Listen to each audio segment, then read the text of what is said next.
so that they can talk to these young people who are not infected and those that are already infected. So it is an all-round program. We are not leaving any other because we also have guidance and counseling. We also have reproductive health programs. We also having one-on-one engagements, blood testing. It is an all-round program. We are engaging all those, televisions, bloggers are also coming on board to have such message disseminated to the grassroots. Okay, so Kada Victor, I'll actually put one more question to you before I make further involvement of the panel in studio. What, in your view, has caused the surge of infections? Because in the recent probably month, we have learned that the infections have actually increased. And statistics of the sort. What is causing this? Well, I thank you, Kent. It is true the infections are increasing, and based on different regions, I was seeing. I was thinking that these infections would reduce at the moment, based on the programmers are not becoming careful. They are becoming careless. I think due to the fact that they think you can take long with HIV. There are ARVs everywhere, which is really bad. It is a wrong mindset, which I think different counselors, leaders everywhere must have at the back of their mind, that we need to tell everybody or young people that they have to live with or without HIV, but it is better when you are negative, so that your children, so that you can live a little bit longer. And also, Mr. Kent, I've realized parents have no time for their children. Some of them, most of these parents are living carelessly. They don't want to work. You find an old parent, responsible man, on early morning playing cards. Early morning is the one engaging in smoking. An old man with a family is the one engaging in funny things, my brother. And indicate that same person has nothing to say to the young people, to the young generation. And they are the ones, married men, married women, are the ones transmitting this disease, this virus. Which I really think I want to say this boldly. We have to come up with strict rules and policies against the spread of this HIV. It seems everybody is not bothered. And even our leaders are not really bothered. Because when people are sick, then the country is really at stake, my brother Kent. Kada will actually put you on pause for now, because I wanted it to actually come from you at that stage. And perhaps now I'll turn to, this time around I'm not going to go the way of ladies first. Let me turn to Derek. Derek, counsel, brother Kada accompanied us, says that there is an issue with policies. I'm wondering, do we need rules and policies in our relationship? Because for someone that is falling in right now, listening for the very first time, behavior change is basically change of behaviors that Yes, you can leave me for now. Let me wish a good discussion in the studio. Thank you. All right, thank you so much, Kada. It's okay. Yes, Kada is off for now as we continue with the studio discussion. Like I was saying, behavior change in simplicity would be the changes in behavior in line with the character or that we do, the behaviors that bring about the spread or the infection of the virus, HIV and AIDS, basically. So, do we need rules and policies to effect this? And perhaps to you, why is it so hard to adhere to change in behavior?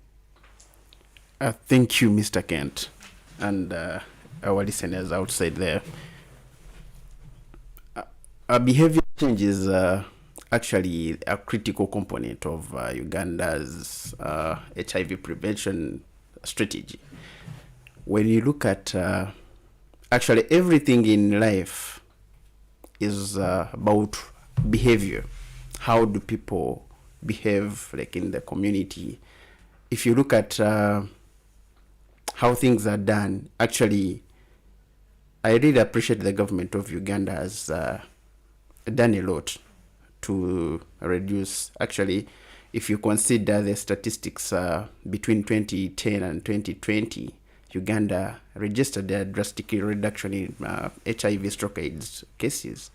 However, if you look at the statistics between 2023 and up to date, the cases are rising, which is worrying to the, actually not to Uganda as a country, but to the whole world.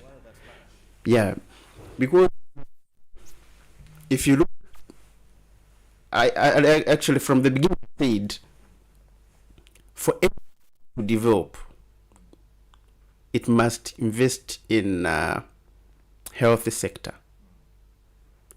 So, as a country like Uganda or any other developing country, you find now it's it's increasing the burden on the government, because we have had different threats from different countries that have been providing donations to these developing countries. Now, it brings that now the country is going to face it hard to, because if you these are the resources that are supposed to be invested in other sectors are going now to be diverted into health sector, because if we allow these cases to increase, then it is going to increase more costs. Then it's going to affect other sectors or development in the country. Behavior change. If you look at how now access is like internet, and a kid or like having access to internet now, everything is found on YouTube, TikTok. I can see where you're getting. You're beginning to point at policy, internet policies, internet laws. Yes, please. Please continue. So now, when we are growing up, we used to ask our parents where the baby comes from, and they would tell it, like the baby comes from through the nose. A kid in this era, that because he's on internet. Even the education system. Yeah. Now we have sexuality education. Yes. Where we give them the basics of, this is good, this is bad. The reality actually. Yes, please. Now, I think something must be we have to do something to avoid this and make sure that internet. What in your view then should that something be? What should be done? I think the government must develop strong policies to regulate how internet is being accessed, because we are going to have a spoiled generation. Now, actually, if we look at the causes of HIV, stroke AIDS cases rising every day, I would consider different factors. Poverty. Some people now, if you look at, we used to have different, actually very few young ladies selling their bodies for money on the streets. But if you look at, actually every street has got young ladies, very educated actually, selling their unemployment rate in Uganda. So poverty, in your view, is only affecting the ladies, because who buys? The men. So the men are well-to-do, the ladies are poverty-stricken. Because actually, if you look at in life, a girl child is most affected actually by when the situation. If it comes to domestic violence, if it comes to poverty, a girl is most affected. I think my sister can also so if you many young girls and boys, after school, because of failure to access some jobs, they end up doing things they have not intended to do.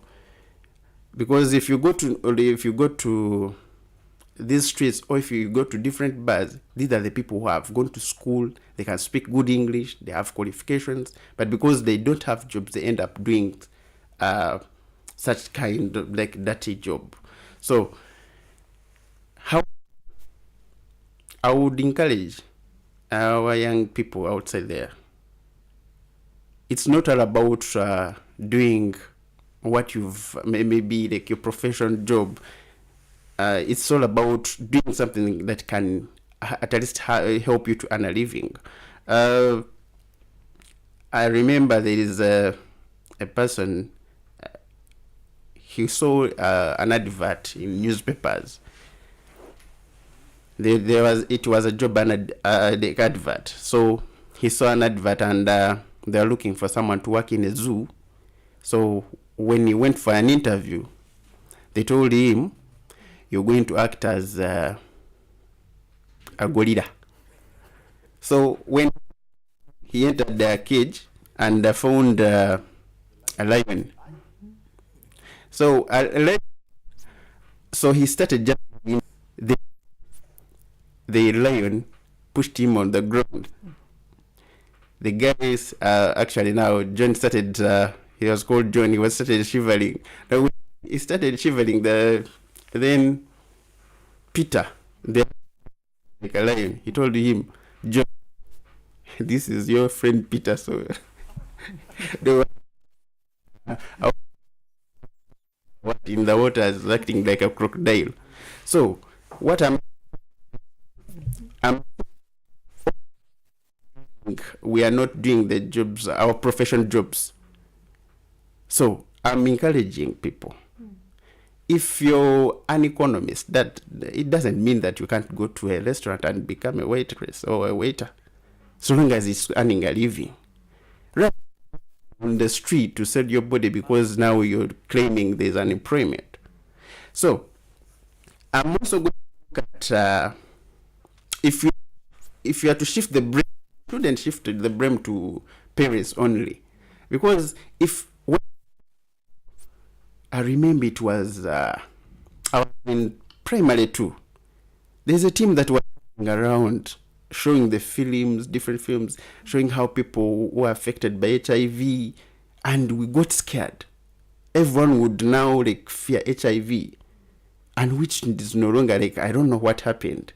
These films would teach, educate people how HIV affects. Now, I think it's enough the blame to the government. It has actually neglected, or it has failed to educate people because, sorry? Or rather decline its input, perhaps. I think not the decline, because since they in a group moving around the country teaching people, like showing, like when people, it's not the same as when to people. When people a picture, they'll pick information more than when you just talk to them. Derek, you see, when you were probably going back to primary, yes, please. we actually did have that kind of experience, watching those movies and lots more. Now, the time came when actually government had done a good job, and Uganda was being ranked worldwide for being the great fighter against diseases, and amongst them HIV and AIDS. So maybe perhaps somehow, because of that realization, there was a complacency which has now shot to the surge of infections that we see. Yeah, actually government should think about it, because now that we are being threatened to, like, the donations are going to be cut off, and this is going to increase the burden of the government. All right. We have limited or scarce resources, so we have to make sure that we invest in health sector to reduce on this, because now if the country was going to is going to purchase these drugs, it's going to have more costs, of which developing countries like Uganda, we have limited resources. Actually, we depend almost on donations. So, how do we do this? We have to make sure, at least the limited resources we have, we invest in educating people, because I think government has tried. It supplies actually protective, like condoms to every actually public places, which how I think more has to be done. You have to educate these people, because condoms into like in a press, but like you have to also educate these people how to use condoms, the importance of using condoms, because if you don't, I think you remember when you Minister of Health distributed some mosquito nets, and many people actually were using them for poultry farming. Yes, so it's not like supplying or giving these people these things to the population, but also educating them how to use them. All right. Derek, I'll request that you put a pause to your microphone as I turn to Jeanette. Jeanette, still from what Derek has been sharing, I want to put a question to you on aspects of whether or not we now blame it on developments in medicine, that is the technology of medicine. Why am I saying so? Back in the days, you actually had so many people say before they got involved, they needed to test. They needed to find out the status of the other party. Today, like Kada Victor did put it, it's likely that one probably can do a self-test, or perhaps there's even those that simply look and say, but the way Kent looks, I think he's negative. Let's just go. You know? Then as well, there's the whole bit of naturally the way this person is looking, it is this or it is that. So they are safe, we can indulge. What do you think is the reason as to why our behaviors and the change in those behaviors has actually contravened what it was back then, in line with what we did when we even as well reached a level of stigmatizing? I mean, that is how much we feared the disease. Today, it's the other way around. What could be the reason? Okay, thank you so much, Kenty. I would say that people have come, like they have developed familiarity to the disease. It's no longer a threat to them compared to way back. Actually, way back, whoever got this infection, HIV, eventually turning into AIDS, grew slimmer. Yes. For which the central region named it Silimo. Yes. While it's today, whoever gets HIV, you can't tell, grows so fat. and you can't tell. The medicine. Yeah. Yes. So because of the familiarity, people are now taking it for granted. After all, if I get it, I'll get medicine. Medicine is already there. Yeah. Besides, way back, I think discrimination and stigma was very high compared to today. You will not stigmatize me because you don't know whether I have it or not. So like here, you are seated here, who can tell whether I have it or I don't have it? You know, because we are healthy. But way back, people used to like, they displayed the thing, and it was like the threat was there. You could see the real threat. So that one makes maybe the behavior, our behavior, to become we become reluctant. But at the same time, Jeanette, you realize from the statistics we get concerning the HIV influx in the country, it's majorly young girls, teenagers, affecting older men, probably 40 and above. What does that coin? What does it show? Yes, thank you so much, Kenty, on that. Like the young girls, and being the fact that I work with teenagers and women, like cause concern for the girl child. So we are teenagers and women. We are vulnerable in nature. So you find that probably there is a mother to child transmission. Yeah. And because, as we've said, because the presence of the treatment, ready treatment, you will not see that I'm sick. You will just see me healthy, and then you'll go with me. Then I transmit the disease. It's actual because the older men are running to young girls. Like Do we know why that is the issue? Because as we try to find solutions, we also need to be looking at the origin of the problems. Why do young men run to these young girls? Perhaps. okay, I may say that the reason why they run to that, it is still ignorance. I can say it's still ignorance. They think that they are safe, and yet they are not safe. Yes. And then another reason, like the young girls, like there is less burden compared to the older men. The demand is quite low compared to the demand home. Maybe even these older men, they have families, they have wives, they have children, but you find them with young girls. So they are running out from responsibility. And at the same time, because as we blame the older men, we also need to look at the young girls. How comes they don't say no to the older men? Oh yes, there is a gap of information, and that's the reason why CGC comes in to bridge the gaps in information. And our target areas are in schools, secondary schools and primary schools. We talk about these issues. We talk about the HIV transmission.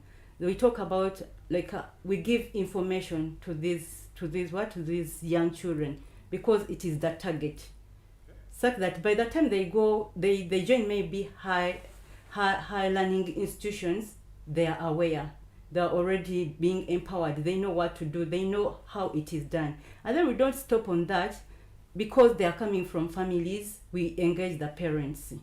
Yeah, we always engage the parents through different talks on sexual reproductive health issues.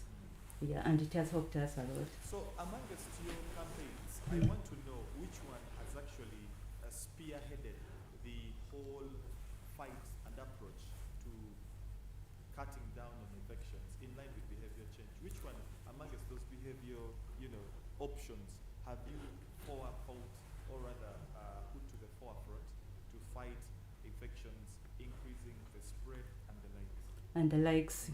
At Concern for the Girl Child, we make different interventions, and research had showed that many girls were dropping out of school. Remember, we get girls and we enroll them in school, but the drop rate was high. So we found out what were the reasons. Yeah, most of the reasons were because they didn't have maybe menstruation. Sanitary towels. Yes, because the girl does not have the sanitary towel, it becomes very easier to be taken by to those things. So we bridge those gaps by ensuring that we provide sanitary pads or products. We do not stop only on girls, but because they're coming from what communities. Some of them would go long journeys to collect water. So CGC is bridging the gap by providing clean water, bringing clean water closer to communities, so that girls and women do not walk long distances getting water, and they are exposed in the end. Yeah, basically. Okay, that is quite interesting. She's Madame Jeanette Katusabe, a counselor by profession, and she's a wellness and emotional officer at Concern for the Girl Child. A little while earlier, we had Kada Akansa Sira Junior Victor, the CEO Nurture African Youth Network, that is NAYNET, and as well a global schools mentor on SDGs. But yes, as well in studio is Mr. Derek Kwiringira, an analyst and a man who actually made it all the way from Kisoro, or Gisoro as we often pronounce it, to Ground Zero program this 23rd day of November, the year 2024. Before we take a break, I think I'll still have to come back to you, Jeanette, briefly. Yes. There's been the whole change in behavior, that is condom use behavior to no condom use behavior, with the aspect of condom use gives you no pleasure. No condom use, the best of the pleasure.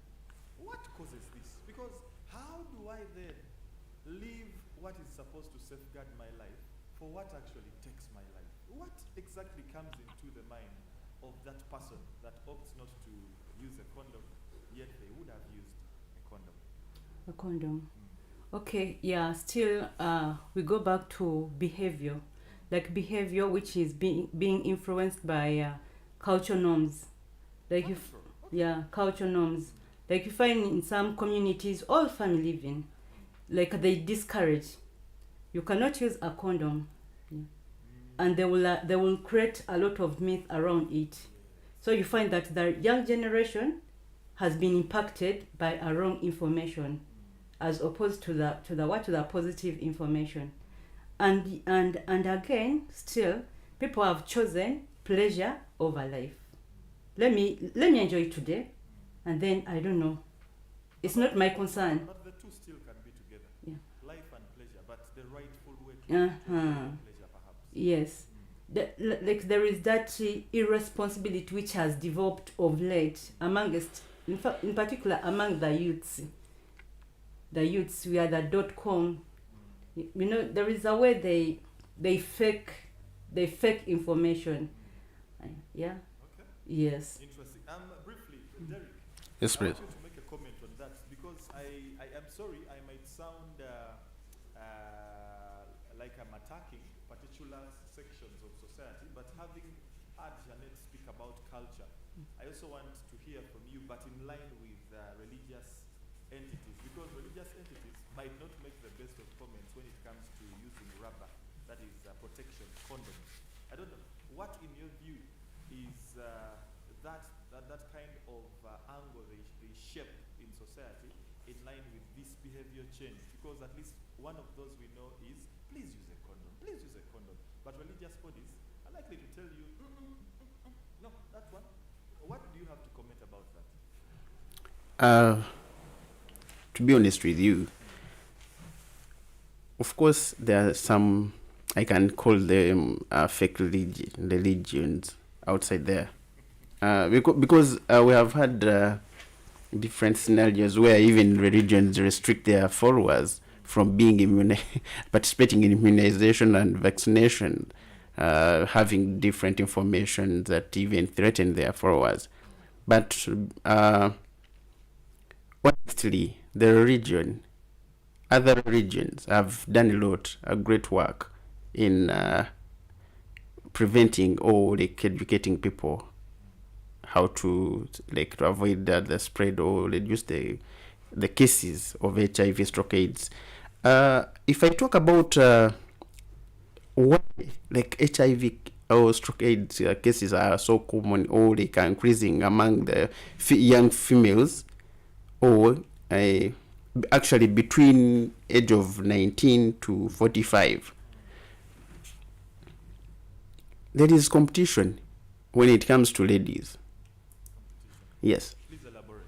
Because you have maybe most in these tertiary institutions, if he if a man that is providing, A certain lady X will also wish. I would also wish now to compete. I can call it unhealthy competition, because now you want to compete with Janet because the man is providing. Then you want to also to show that you can also get a man who is providing. Then now, Her own man. yes, and because now they say a beggar has no choice, because now he's not bring your conditions because he needs something else. It's the next. So you find has no say. You get, and to actually condom use. If you do your research, it's governments or that have actually said no to condom use.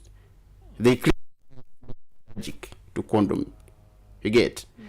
So actually, if you look at most, they want to use what? Condoms, but ladies don't want to use condoms.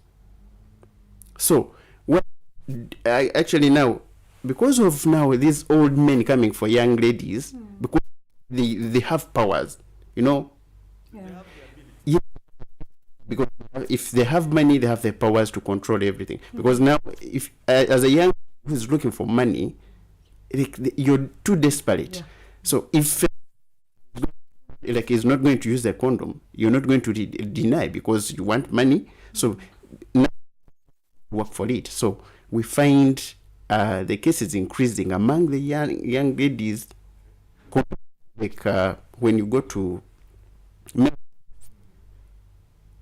I think if you follow the statistics, there's a report that was made a few months back from Barara district, where like young girls, actually it was a threat to a girl child.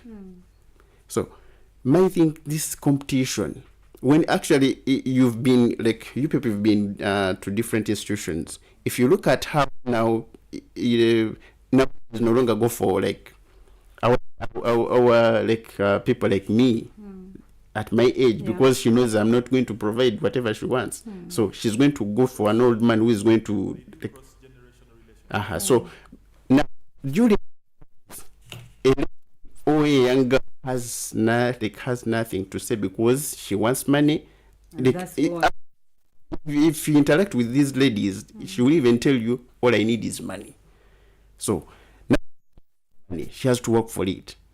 And this old disadvantage of now exploiting these ladies because they know they need money and they're ready to provide. So that's why you find now the cases are more in young girls compared to men. Yes. We are taking a break in a very short while, but for you that is falling in right about now, today on Ground Zero, UBC Ground Zero program, we are talking behavioral change, a strategy to reduce HIV infections in Uganda. Now, just in case, for the summary of the first hour, behavioral change can have a combination of activities and interventions, all tailored to the needs of specific groups, and these can be developed with those groups for the reduction of the risks and the behaviors therein, more so as we see the vulnerability to HIV. This can be done by creating enabling environments for individuals and as well creating collective change. In the studios with me are two panelists, that is Mr. Derek Kwiringira, an analyst, and Miss Janet Katusabe, a counselor by profession and a wellness and emotional officer at Concern for the Girl Child. A little while earlier, we had Kada Cancer Center Junior Victor online, the CEO, Nurture African Youth Network, NAINET. Remember, when we take a break, you can still be a part of us on Magic 100 FM, UBC West Nile FM, Butebo FM, that is 96.9 in Mbale and 98.4 in Soroti. But of course as well, keeping your tabs closed on 97.4 FM in Arua and 99.4 FM in Lira, for those of you that are keeping it 98.0. My name is Kent, and when we return, we shall be looking at the ABC as has been preached before. Does it still impact as of today? Don't touch your dial, keep it UBC Radio. Black Queen. Nice. Thank you. Angel, you pass the microphone to another end. This is Ground Zero Season 2. Stay tuned. We shall be right back. Every Saturday, UBC Radio broadcasts the Information Hub, your one-stop dial radio show. Join us to learn and know more information about innovations, research, and developments. The Information Hub, knowledge is power, on UBC Radio, inspiring Uganda.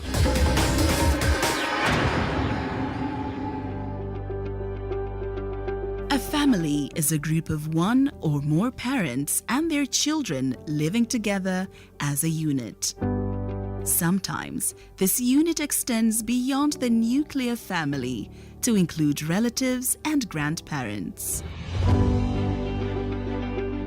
Every Tuesday night at 10:15 p.m., UBC Radio brings you The Family, a radio show that navigates through family affairs for peace, harmony, and unity. Here on UBC Radio, inspiring Uganda. This is UBC Radio. Tune in for news. At UBC Radio, we bring you Uganda's latest news and information.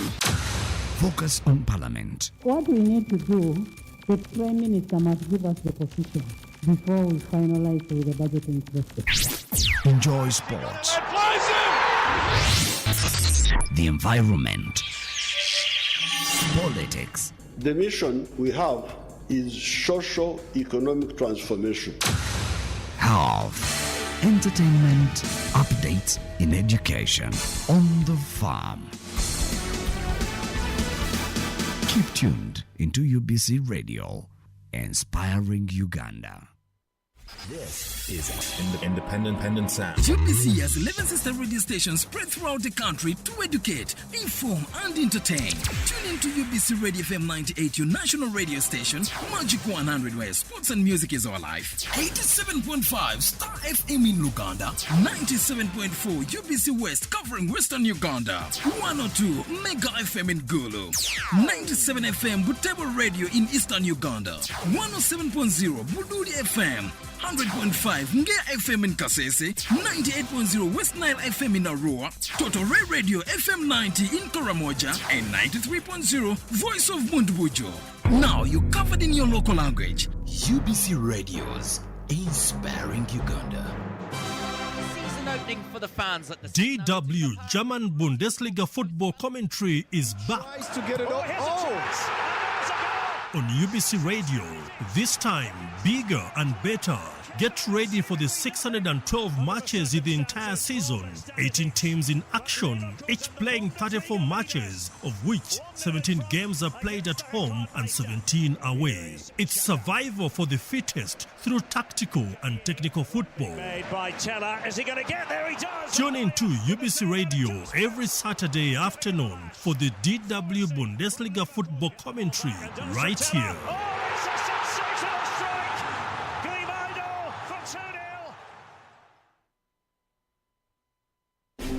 Don't miss UBC Radio Ground Zero every Saturday from 10 a.m. to 12 p.m. We host credible and relevant guests to discuss pertinent issues of national importance aimed at addressing people's concerns. As a country, if we don't fight this vice of corruption seriously and with honest opinion without any bias, things will not be good for us. UBC Radio Ground Zero, right here on UBC Radio. UBC, ensure that the information you give out is factual but also objective, balanced, and complies with the legal and policy requirements for the media. Ground Zero program is always live, loud and clear, every Saturday from 10 a.m. to 12 p.m. on UBC Radio, Butebo FM, West Nile FM, and Magic 100 FM, and live stream on YouTube. You can also listen to the repeated broadcast of UBC Ground Zero every Sunday from 3 p.m. to 5 p.m. UBC Radio, inspiring Uganda. It's hot. We passed it. We didn't know exactly what the problem was on the ground. There is no pretending about the effect of this thing. There's no pretending about it. Nobody showed. It's a problem. It's balanced. This is not the stage at which you start planning to tax a commodity like coffee, especially from down there. It's intellectually engaging. The Constitution provides that the land must be registered under the customer tenure system, which is one of those that's recognized by the Constitution. Ground Zero Season 2, live and syndicated on your public and national broadcaster, UBC, inspiring Uganda. Welcome back. Ground Zero Season 2 continues. Indeed, welcome back from the break. We are UBC Radio, and together with our partners, Magic 100 FM, UBC West Nile, Butebo FM, the YouTube platform, and on Facebook, we come your way for this edition of Ground Zero program. My name is Kent, and today we are looking at behavioral change, a strategy to reduce HIV infections in Uganda. How has our behavior helped to reduce the HIV infections in Uganda? Vis-a-vis, how has our behavior been a reason for the infections in the country. We've looked at quite a number of situations and incidents, and as we do continue in this particular hour, for which we shall also have an interaction with you, our listening family, we want to so much concentrate on the traditional ABC, that is abstaining, being faithful, and condom use.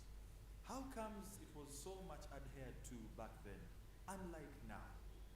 We have, for some bit of time, tackled condom use, but maybe perhaps for the summary of it, we shall be looking at the reality of the availability of the condoms. Probably it's a mindset, maybe it's a reality. We have had people from some parts of the country saying the condoms don't fit their sizes. We have also had some people, majorly those at the islands, complaining that, hey, we don't have condoms, we opt for polythene, that is Kavera. Maybe briefly on that for both my panelists in studio, before we get into why it is hard to abstain and perhaps why being faithful is seemingly failing. Quick comments on the condom scarcity. Are we being helped? What is going on? This time round, ladies first. Janet. Okay, yeah. Thank you so much, Kenty. As it seems that condoms are everywhere, condoms have not yet reached, it's not a reality still. Condoms are not reaching the remote areas. That's the reason why you find people in most highlands, they are complaining that they have not seen what condoms. Yeah, there is need to extend the services, the social services to even the remote areas. And then another education, there is educational gap, like informational gaps. People have not been sensitized on how to use the condoms. I was shocked one time, I'm sorry to come in, Janet. I was shocked one time, someone told me that because where they were going, there is high influx of HIV. So this person said to me, because I was asking, trying to understand the situation, the person said, no, for me now, I know I will not be able to abstain, but I'll be wearing 3. I said, it's impossible. I'm a man, I know what you're talking about. You cannot put the first one, the second one, and the third one, not even the second one. Okay, fine, it's possible, but it's very risky as well. Yes. Yes. And I mean, that's how people know it. They think they can wear more than one condom to be safe. So like they've not been educated on how to use a condom. The condoms are right here, but how do I use them? So if you put for instance, you've said that putting 2 or 3, like once you put 2 or 3, there is likelihood to damage those condoms. There's even the element of reuse. Yeah, such things. How then should the condom be used? The condom should be used leave alone the ones that are washable. Yes, because that technology of the washable condoms. Please teach the listening family, how should a condom be used? Yeah, the condom is a disposable thing. Use it once, then dispose it. That is the actual thing. There is nothing like maybe putting 2 or putting 3 or even after using it, wash it because that thing is already damaged. Or in fact when you the process at removing it and then putting it back, how are you sure that the virus is not there? Yeah. So because it comes into contact with the rest of the body. Yes. So there is need to sensitize communities. Take condoms or extend the condoms, but again with information. Let people demonstrate to those people, Okay. So in your view, why is abstinence failing? Why perhaps is being faithful seemingly as well failing? I mean, today so many couples are into a cobweb of sexual networks, married or not. Why is this the reason? All right. Why is this happening? Okay, thank you so much, Kenty. As you understand that we all come from families, and we come from communities still. Yes. The reality is there is decline in in moral. Moral degeneration. Yeah, like way back, maybe parents would sit their children, tell them something, and the children would adhere to that. But today, even the children never adhere to what the parents are saying, or there is even a loss of trust for each other. The parents are not trusting, the husband and wife are not trusting, children are not trusting their they're not trusting their parents or even their guardians. And there is this thing of I know more amongst the youths.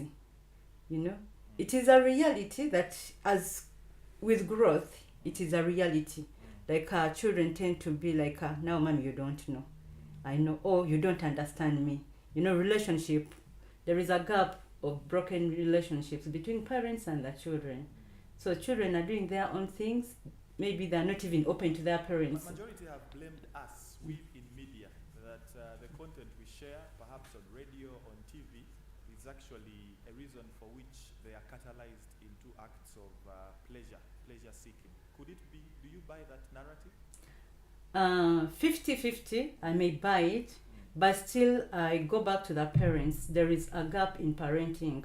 Yes, why should you expose your child to listen to that information? And if at all is exposed, how are you guiding the what? How are you guiding your child? Because we've also grown.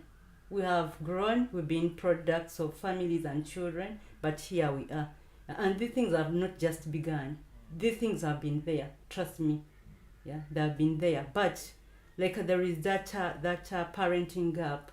Like parents are busy doing a lot of money, and then children are also busy minding their own business and getting digitalized all over.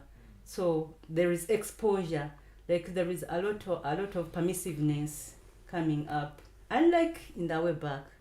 Yes. Maybe I was blind back in the days, but I want to believe, let's say 15, 20 years ago, the sexuality or the activeness in sexual activities was not as is today. I don't know whether I'm wrong. Maybe I was innocent, yes, back in the days. But I want to believe today people are more sexually active as compared to 10 years ago, 15 or 20 years ago. Is that wrong? It is true. It's true. It is true. Why do you think it's this generation that is so sexually active as compared to back then? Okay, like I may say that back in days, like maybe the incentives to sex were not as available as they are today, perhaps. Okay, they were there, but like everyone was doing their own work, their own roles. Remember, back in days, at our schools, at home, like everywhere, like the duty bearers were performing, yeah. Senior women. Yes, the senior women, the senior men, they were doing their roles. And also the LCs, they were doing their work. The parents were doing their work. The community leaders were doing their work. The religious leaders were doing their work. Like you found that everyone was. So in your view, finally, for now, why are those people not doing their work today? Maybe they have not been sensitized enough. They are victims of circumstance. What I'm seeing that we have parents who are victims of circumstance, yes, and then because that is how they have seen things, and then they have normalized everything, and then they also call it, they are getting westernized. Yeah. So we are borrowing cultures. Our phones are doing the parenting. They are doing the parenting. Artificial intelligence. It's okay, my child getting a boyfriend at 8 years. It's okay, my child watching such kind of content. It's okay, like it has become okay. We have gone ahead, like normalizing abuse, and this is seen even at school. You see them. We need to change our behaviors indeed, and well, Derek has been quietly following as Jeanette was sharing. And quickly, Derek, on the condom aspect, I did make mention of people have different takes on condom use. Others will tell you we don't receive them. Others say the sizes are not, favorable or friendly. And of course, after that comment, I want you to make mention of what you think is the reason as to why abstinence is becoming so hard to adhere to, but as well, people are being faithful no more. Why? Derek. Thank you, Mr. Kent. To our listeners out there, our condoms, the government has done a lot. We have to acknowledge that government has done actually its best to supply these condoms to public places. If you go to different hotels, different lodges, maybe bars, government has supplied these condoms. Even I remember when I was still at university, they used to supply condoms maybe during the bazaar, during the those events, because they know like maybe something is likely to happen. So they condoms, but are these condoms being used? Because go on streets, sometimes you even find like they're scattered everywhere. So I think it's a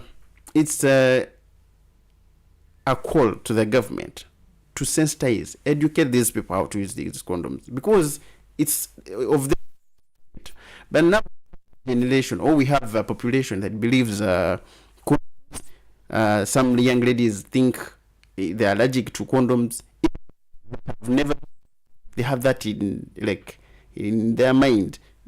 They will get allergies. And then even because of wrong information that is being circulated, they think some condoms cause cancers to men, even ladies. So it's now that ignorance also is also responsible for that these condoms, even when they're surprised, they are not put into right use.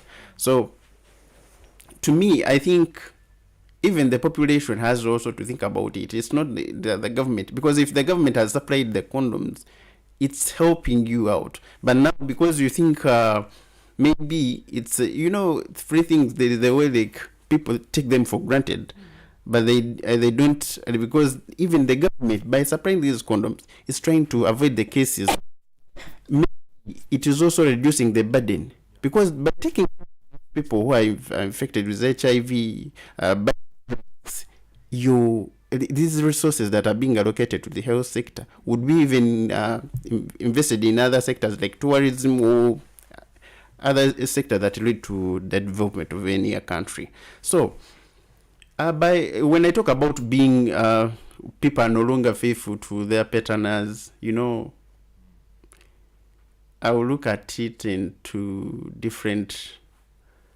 I will consider different factors. Domestic violence. Because a man who has a misunderstanding with a wife, it's very easy to escape somewhere, or the other way, vice versa. So another thing. And again, it also affects the children, because no time for these children, because if they have misunderstandings, everyone being at home is trying maybe to spend his or her time somewhere. So the children are being affected in that they're not going to have that enough time to speak to their parents, or maybe if they are trying to guide them, then they are going to lack that guidance. Then if we are going also to, we shouldn't forget that if there is poverty in family, if you're a man and you come back without a kavela, sometimes you're not considered as a man in some communities, because you'll actually, now they no longer call you a man. So by not being because now if you family, then it is going to push. Yes, now it's going to push your wife or even we have men who even go that. Just come in a little, maybe for guidance sake. Yes. What do you say about perhaps the influx of kojas and gas? They are teaching us sexuality. Well, we are all adults here. Yes, please. They are teaching us sexuality issues and how we should go about them. Me and my wife, Jeanette and her husband, Perhaps some of us have not even received that, and maybe as a result, we begin to wish to get it. And in the process of such pleasures, like Janet called it, we begin to go from one door to another. Could it be there as well to blame or perhaps to be appreciated? To be honest with you, we should acknowledge that things have changed. The way like things used to be done in those days, things have changed really, because if people have like had to sit and have that that discussion, because now people no longer even trust one another, so you find even the koja people have changed. When you would say like your kid, maybe your child to maybe a relative to Kampala, like maybe during vacations, so that they can spend their vacations. But things have changed. The maybe a relative is now they are the ones spoiling like our children, you know. So we are now shifting from responsibilities, like as parents. So to say to yes, because for instance, now because of even that, I can call it there is that enmity that has continued to increase in communities, because if like the family members are not in good terms, so there's no way to your auntie for more. You trust everything, because now if you have issues with maybe with your relatives, how will you send your child to get more lessons from the Kwajan Sengas? So, and even these Kwajas, and they have also shifted from their responsibilities. Now they are looking for money. You get? They don't what all content is being like maybe availed to for public consumption. Now you're performing beyond your partner, but of course now going out and beyond one person. Yes. Now, actually, I even encourage those people who have never, like who have tested before, to abstain, because when you test, then abstaining, it's very hard, because now you've already exposed yourself or your body to something else. So, I actually think by now even this poverty rates, it's very hard for someone to be faithful to one another, because if someone is not providing really, because if now if you look at women in some cultures, in some communities, ladies are, we have distinguished between gender stereotypes. We think maybe women are meant to do this, men are meant to do this, you know. So actually, when women are kept at home, are not working, they are vulnerable to everything. You get? Okay. Because if some, that's why I was saying these young ladies are being vulnerable, because they want earthly things. They are greedy for earthly things. You get? Yes. Now, during that process, even these women, if they are kept in poverty, they're not going to have maybe those powers in case for anything. They are not for themselves. You get?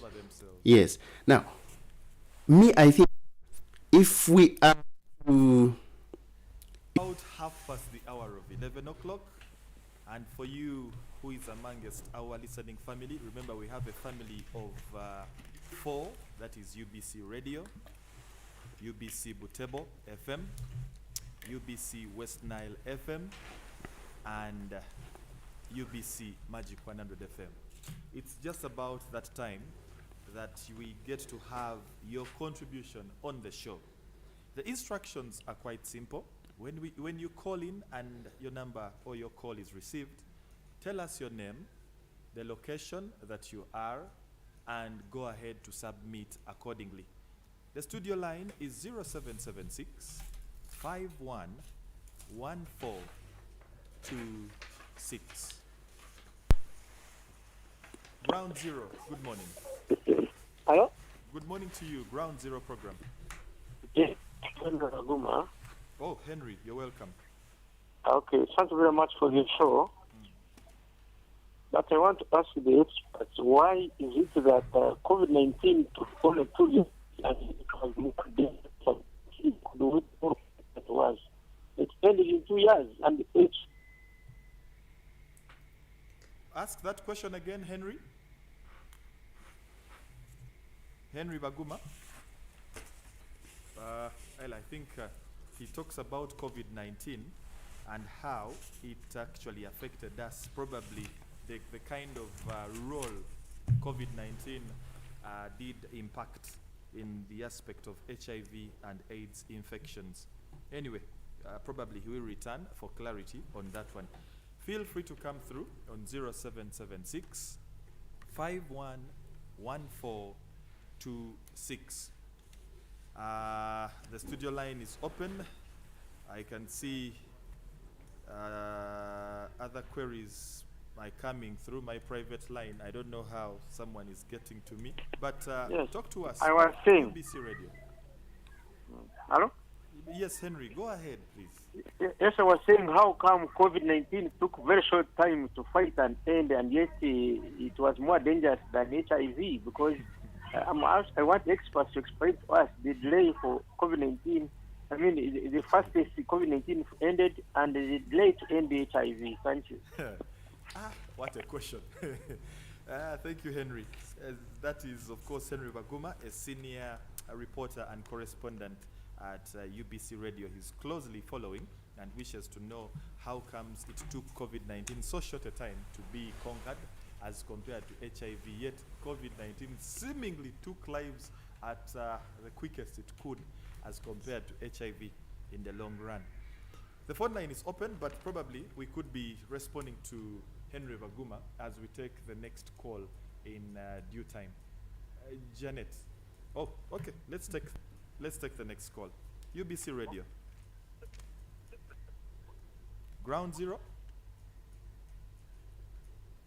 Hello? Go ahead and talk to us. What's your name? Hello? Instructions are clear. Don't go into hello, hello, hello. Once you hear UBC Ground Zero, let us know your name, your location, and go ahead straight to your submission. The number, just in case, is 0776 511426. Feel free to come through. Ground Zero program. 2024, soon 2025 from Busega. Juma, welcome, Sebo. We need discipline. We need attitude. When you're in a public, you can portray that you're a responsible person. Self-reliance. Never rely too much. Begging left and right center. You end up borrowing even what cannot facilitate your home. At home, your wife calls you a husband or daddy because of some of the impact you are bringing home. But if always you're a husband, every time phone call going home, they are asking you, you pay, your husband has been arrested. You pay, your husband has been doing this and that, which is silly in public. Women, cut off your appetite. You are over demanding, and yet you know your husband's work rate does not provide everything at home. Or you have set back, waiting one side to be provided. Once you're a couple, you have to love one another and you portray humanity among you yourself. Then children will be the photocopy of all your acts and all your do's. Remain responsible person for God and my country. Oh, thank you. Thank you, Juma. Well, of course, he dubs himself 2024, soon 2025, calling us from Busega. Thank you so much. Talks about discipline and attitude. How we behave is so paramount. Our attitude is so phenomenal. The number to call us on is 0776 511 1426. Remember, we're coming to you live on UBC Radio. We're coming to you live on Magic 100 FM, UBC Butebo FM, and UBC West Nile FM. UBC Yes. Ground Zero. Hello. My name is Konbaru Sande Omeka from Komamboga. Sande Omeka. Yeah, from Komamboga. That's Mm. that way. Mm. For me, I just want to understand about HIV.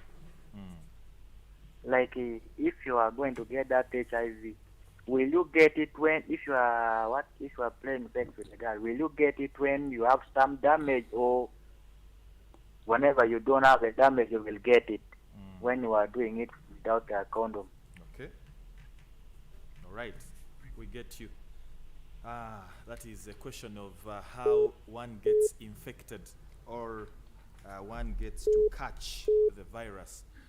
We are coming to you live from the headquarters of UBC, that is Nile Avenue, and we are situated within the broadcast house. Ground Zero, good morning. Good morning to you, Bwana Ken. You're speaking to Guma from Matuga. Oh, happy to hear from you, Guma. Bwana Ken, the government has done a lot. The problem is we, as individuals, Okay. we are not serious about HIV. But Bwana Ken, is it the truth that world over, scientists, the experts have failed to get the medicine to cure HIV/AIDS? Are we really trying to maintain it, or we want to fight it? Thank you. Okay.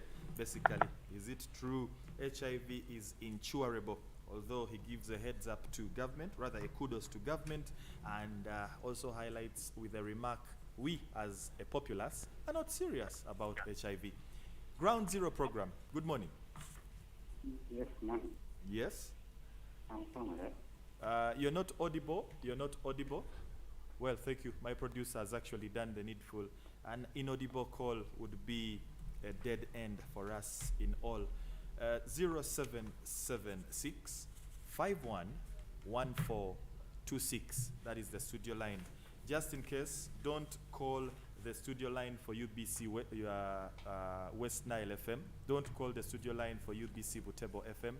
Don't call on the studio line for UBC Magic 100 FM. Simply call 0776 511426. That is the number active and available to you, the listening family. We'll take just one more call. Just one more call. We want to make it a pentagon of phone calls. That is 5 phone calls, and then our responses will be coming through. Ground Zero program. Good morning. Hello.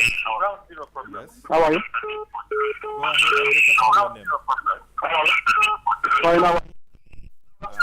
You're destroying our ears. You're destroying our ears. When you call in, please, when you call into any radio station, turn down the set, that is your radio, the one that you're using to listen in, because there is a feed that happens, a magnetism that happens between your phone and that radio, and eventually that creates an influx which can actually send you into deafness if you didn't know. So please, often and always, turn down the volume of your set.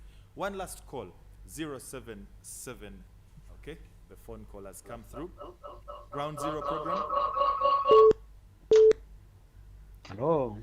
Your name, your location, your submission. I am Kagwa Thomas from Masulita in Wakiso. You're welcome, Kagwa Thomas.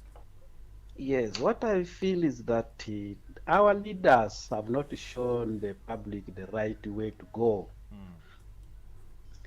Some of them also are involved in these immorality cases. Some of them are saying, but they are not practicing what they are doing, what they are saying. So that one brings the public to have that low confidence in the fight against HIV and AIDS. And then too, maybe as another member had proposed that, why can't the experts really get for us a medicine that we can use to vaccinate the population?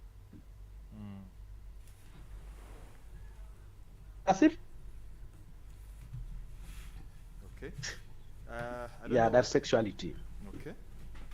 Yes, so if there was a way of getting people immunized, maybe that one will help us to reduce and fight the HIV/AIDS. Thank you for listening. All right. Well, thank you.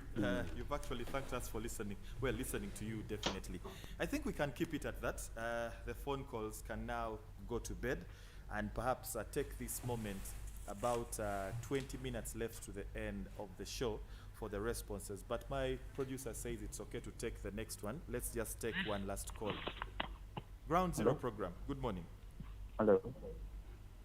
I'm called Extrema Elias from Rugazi. Yes, Elias. One thing I want to advise UBC is that the presenter, your audio is very low. They're not listening to what you're saying. Oh. So you try to at least to increase your volume so that you can speak whatever you're saying. Two, now let's go to the point. Girl children should feel the love of money or competition at school, because they like the mass competition, because so and so is looking at this, is getting this, also looking into this. So in that way, they are affected with it. Okay. Arias, thank you for that observation. It had actually come through a little while earlier, but the producer came through and accordingly rectified. But all the same, I think at that stage we can now take into the responses. I don't know which order to follow, but maybe for simplicity, we have seen bits of uploads to government. We have seen comments directed at the public not being serious. There is a question on whether or not HIV is curable. Our attitude and discipline, that's actually back to our behaviors.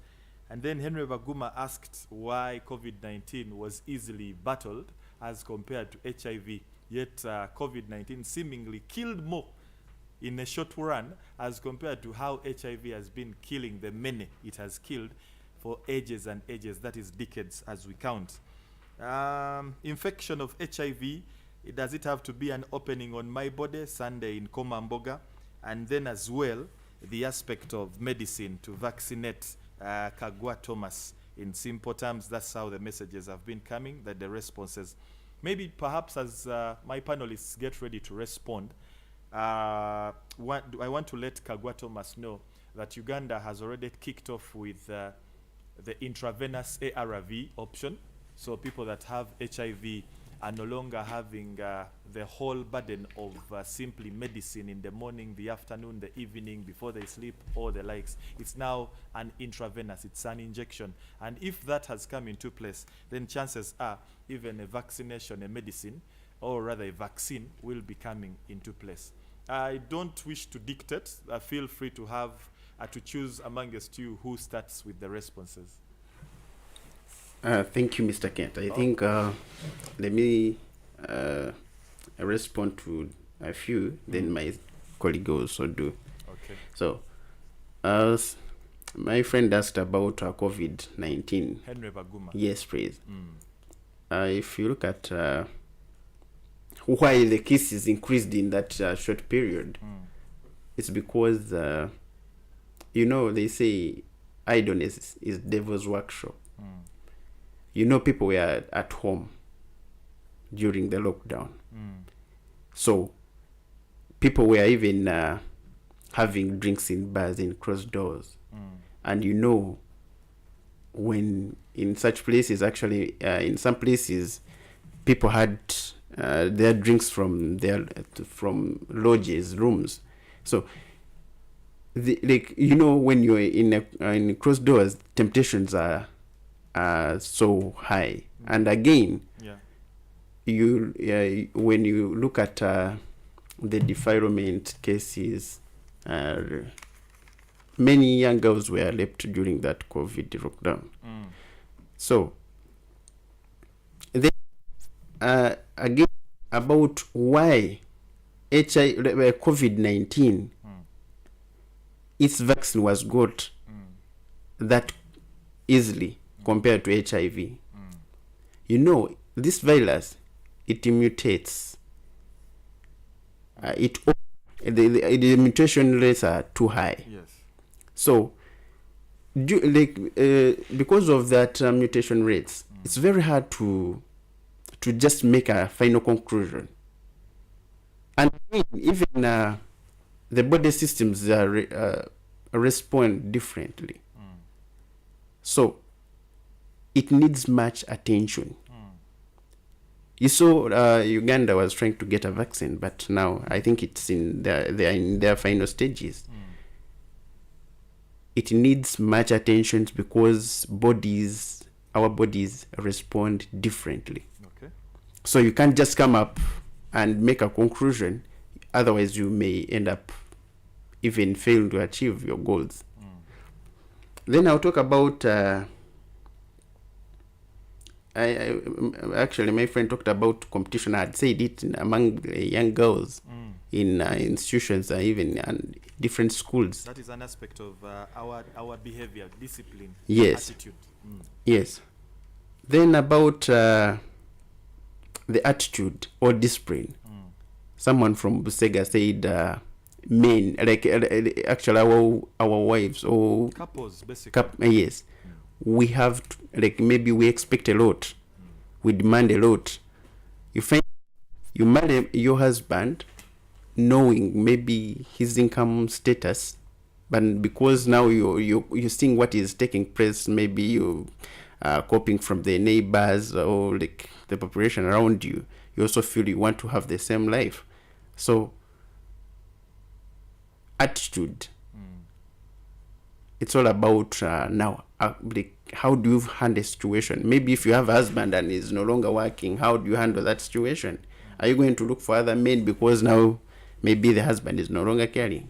So it's all about teamwork or working together as a family to look for a solution, rather than now neglecting the responsibilities to the other partner.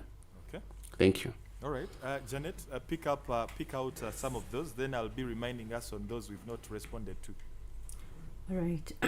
Thank you so much, Kenty. Yeah, I'll respond partly also on COVID-19 and the fight against COVID-19, and then HIV. That HIV is taking long compared to COVID-19. Yeah, we should be realistic as we look at the things. Like, as you look at statistics, I'll throw you back in the 90s and the 2000s. Yeah, like the behavior change. There was the introduction of the ABC, and then people had responded. Remember the percentage of prevalence was very high. It was at 18%, and today when we look at it, it is 5.5. What brought that to that percentage? It means that it was a behavior change. People were responding. It was a combined effort. But because now people are and remember, HIV and its spread, it is a behavior thing. The way we behave, if you indulge in unprotected sex, if you choose to go with everyone, then you'll catch the HIV. If you're not faithful, then you're going to catch it. Yeah. Like maybe someone may say that there are children who are born with HIV. Yes, how are we protecting these children born with HIV? If at all, like, it is a combined effort, like the way we saw it with COVID-19. And besides that, it was easier for us to get a vaccine for COVID-19 compared to HIV/AIDS. Remember, different researches have been going on, studies have been done. Yeah, but we are not at the same. We are not like at the level where we began from. We are somewhere. If at all now someone is just getting an injection and then you're done. If at all someone just gets one tablet a day and then you're done. Yeah, compared to where we began from with no medicine, then we got medicine. You have a lot of medicine. You're taking a lot of medicine, and today you're taking maybe an injection, which is probably even you're taking it maybe a half a year, and then like maybe you're taking two injections, or you. Like, we are doing better. I think we are doing better. And then I'll talk about someone said that he wants to understand HIV. How do you get HIV? how do you get HIV? Like the major way to get HIV is by having unprotected sex with an uninfected person. Yeah, once you get unprotected sex with an infected person, or your blood exchanging, like your blood getting into contact with an infected person, you're likely to get the HIV. That's the reason why you see even the unborn children or children are born with HIV being got from their parents. And maybe for clarity's sake, or rather supplementary, this man is probably worried. If you have, now we are sharing to help a Ugandan. Yes, so as many people might want and wish to hide, if let's say you have a wound on your manhood, and then the woman you're with is having probably some blood, yes, that blood is likely to infiltrate that wound of yours, and then it will definitely go into your bloodstream. Otherwise, these other sexual fluids, the lubrications that the body produces, the semen from the men, do not have the virus in them. Then saliva, they say it's quite a small percentage, but apparently in case you have that kind of opening which sees blood from the other person get into you, or your blood mix with theirs in the process, you'll definitely get the virus. Yes, please proceed. Yes, thank you so much, Kenji.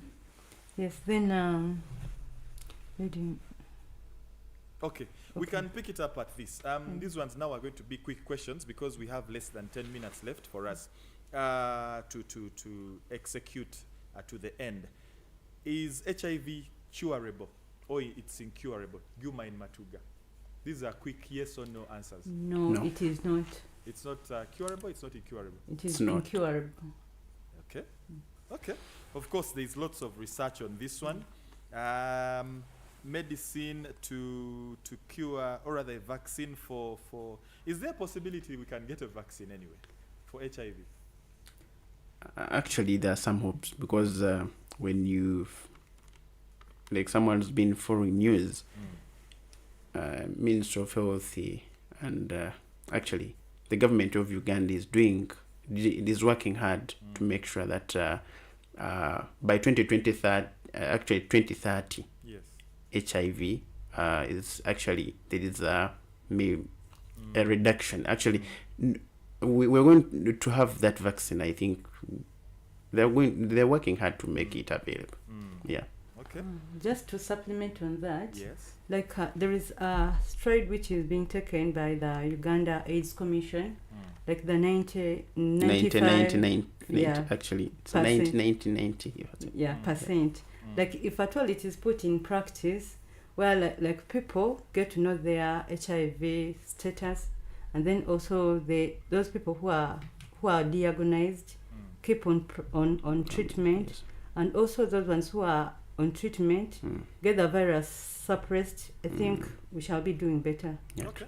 Meanwhile, in case you are in a society or a community where you're sharing shavers, razor blades, and other bits where probably there is a bit of blood that eventually transacts from one side to another, that you should as well avoid, because these are some, as well as syringes. Actually, Mr. Kent, in 1982, it is said that there are some traditional healers who were trying to get some herbs to treat HIV, and they were using like a razor blade on the whole family, cutting the whole the body to put those herbs. So instead, they worsened the situation, thinking they are trying to heal it, but instead they were ruining everything. So I don't think we still have maybe in some communities where they still share those things like the bread or like. No, they are there. By the way, they are there. Some communities are still remote. In as far as this information is concerned. And I think also, if at all like we are to implement such policies, the government has to do a lot in monitoring, because we have to make sure that by monitoring, it's going to allow the government to see how far have we gone. Are these policies we've put, all the different programs, are they like in line with our intended objectives or goals. How like if we have diverted from the line, how do we get back on the line again? What are the challenges being faced during the implementations? What can we the lesson to be learned? And if at all, do we need to make some adjustments? Do we need to make some changes? Yeah, monitoring will help the government to improve in its program performance. And perhaps final remarks on the show from both of you. Let me start with Derek, since you are speaking, so you can have your final parting shots on the show today. Thank you, Mr. Kent, and our dear listeners. HIV/AIDS, it's a global challenge. It's not in Uganda, it's not in Africa, but it's a global challenge affecting mostly in developing countries like Uganda. So I think it's high time for our people outside there to learn how to use condoms, because when government supplies these condoms, it's not just wastage of time or resources, but it's trying to have HIV/AIDS cases reduced. So I call upon the responsible, the stakeholders to do their part, educate people, avail this information to the public, so that we have a reduced HIV/AIDS cases in our country. Thank you. Plus, as well, those that are on ARVs, please stick to the routine. Otherwise, anything short of the routine is very detrimental. It affects the effect the medicines would have helped you achieve. Janet, your final remarks? Yes, as we conclude this, I want to inform the public that HIV/AIDS is a living thing. It's with us, it is still with us, and it is a reality. Yeah, it's all about our behavior. If we do not change our behavior, then we are doing less to ourselves. So it is a responsibility of each and every person, like the stakeholders, maybe the parents, starting from the parents, yes, community leaders, like the schools, like church leaders, we should keep on sensitizing. And since it is living, the information should not cease. Though it appears that it has ceased, it is still living, and it is still living, and it is more active than it was before. Yes. Okay. All right. We thank you, Janet. Did you have something more to say? Oh, all right. We thank you, Janet. That is Janet Katusabe. She's a counselor by profession at the wellness and, or rather, as well as a wellness and emotional officer at Concern for the Girl Child. We've also in studio had with us Derek Kwiringira, who is an analyst, but of course as well with a journalistic and economical background. He's quite so profound therein. And a little while earlier on phone, because of unforeseen circumstances, Kada Akansa Sira Junior Victor, who did not make it to studio, but of course made it via the phone. The CEO, Nurture African Youth Network, that is NINET, and also a global schools mentor on SDGs. By the way, you can catch up with the airing, that is the rebroadcasting of this program, Sunday 3 p.m. all the way to 5 p.m., and that's to say tomorrow.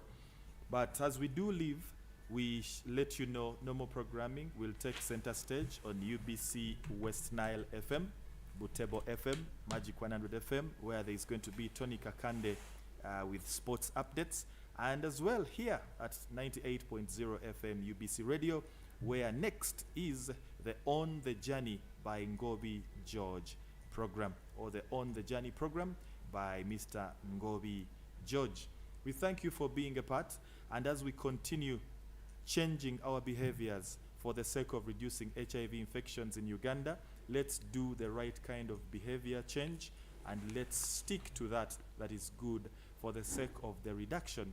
We look forward to Vision 2030, Vision 2040. My name is Kent. And may God bless you as you continue enjoying your weekend. Until we meet again, this is UBC Inspiring Uganda.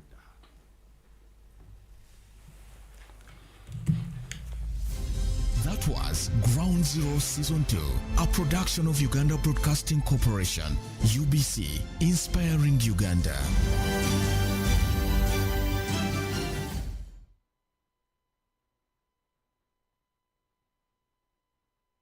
This is Independent Sound. UBC has 11 sister radio stations spread throughout the country to educate, inform, and entertain. Tune in to UBC Radio FM 98, your national radio station, Magic 100, where sports and music is our life. 87.5 Star FM in Uganda. 97.4 UBC West, covering Western Uganda. 102 Mega FM in Gulu. 97 FM Butebo Radio in Eastern Uganda. 107.0 Buduri FM. 100.5 Ngea FM in Kasese, 98.0 West Nile FM in Arua, Total Ray Radio FM 90 in Karamoja, and 93.0 Voice of Mundbujo. Now you're covered in your local language. UBC Radios, inspiring Uganda.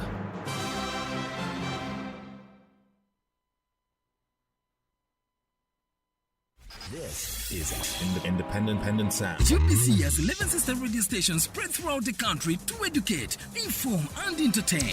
Tune in to UBC Radio FM 98, your national radio station, Magic 100, where sports and music is our life. 87.5 Star FM in Uganda. 97.4 UBC West, covering Western Uganda. 102 Mega FM in Gulu. 97 FM Butebo Radio in Eastern Uganda.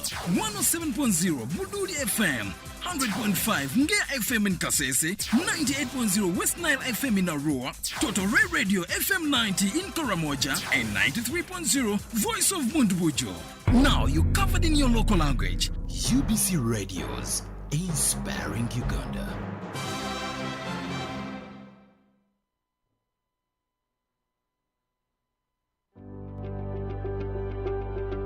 A family is a group of one or more parents and their children living together as a unit. Sometimes this unit extends beyond the nuclear family to include relatives and grandparents.